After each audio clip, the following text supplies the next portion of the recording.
YSR Congress party నాయకులు అయితే రాష్ట్రం విడిచి బెంగళూరులో, హైదరాబాదులో, చెన్నైలో ఉంటున్న వాళ్ళు ఎక్కువ మంది.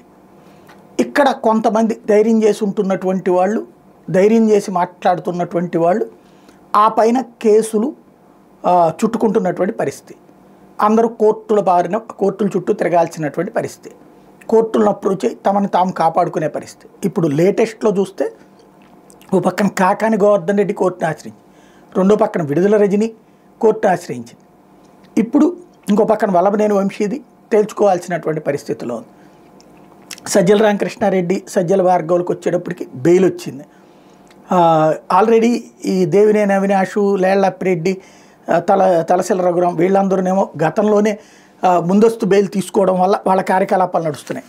అదే సందర్భంలో క్రమంగా పెరుగుతున్నటువంటి ఈ కేసుల వ్యవహారాల్లోకి ఇప్పుడు ఇంకెవరిని అంటే కొడాలి నానికి కూడా సంబంధించినటువంటిది కూడా ప్రాబ్లం వస్తుందా? మిథున్ రెడ్డి ఆల్రెడీ నిన్న ముందస్తు బెయిల్ సంపాదించుకున్నటువంటి పరిస్థితి.